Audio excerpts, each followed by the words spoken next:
let's get right into the news, because the feud between Republican Senator Bob Corker and President Donald Trump is getting worse. After Corker criticised Trump in a New York Times interview, Trump made fun of Corker's height today by tweeting this. He tweeted, "The failing New York Times set Liddle Bob Corker up by recording his conversation. Was made to sound a fool, and that's what I'm dealing with." Now, there are so many things that bother me about this tweet, OK? But the worst thing has to be the use of this apostrophe. What's it doing there? There's no reason for it. It's like Trump's just mashing a keyboard. So that's where we're at. Donnie made fun of Little Bobby for being short. And if you've just tuned in, no, I'm not reporting things my 6-year-old saw on the playground today. I'm sharing news from the White House. But this is getting pretty abusive. Today, Trump actually wrote a handwritten apology letter to Corker, but when he went to give it to him, he was like, "Come on, little Bobby, you can get it." Oh, whoa, it's right there, go. Whoa, whoa, yeah, get out of here. In that tweet, Trump insinuates that the New York Times set up Bob Corker by recording him, but the transcript actually shows they had Corker's full consent. And when Trump heard that, he said, "Wait, what's consent?" It took a turn, didn't it? You know? But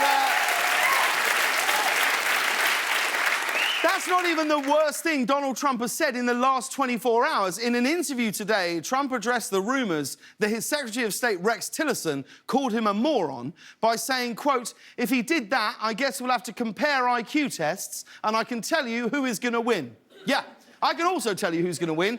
It's not the guy who spells little like this.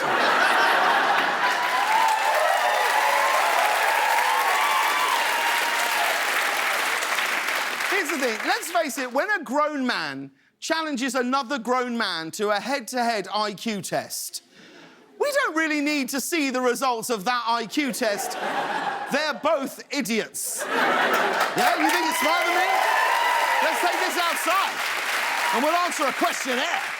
But the saddest thing about this, and this is sad, is that the president is supposed to be proud of having people around him who are smarter than he is. Like, it doesn't inspire confidence if the president is like, "Geez, I got to tell you, my cabinet, bunch of dumbasses." These guys, pfft. And finally, on a lighter note, did you guys see the trailer for the new Star Wars movie? Everybody's talking about it. And there was one new character that people are really excited about. It's a cute little creature called a porg. Here's a photo of one. There he is there, I know. For those of you unfamiliar with porgs, these are the toys you'll be trampling over other parents to get the day after Thanksgiving.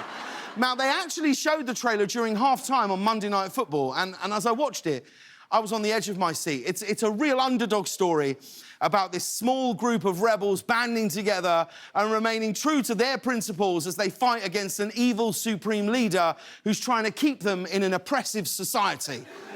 And that was just the players kneeling in protest during the national anthem.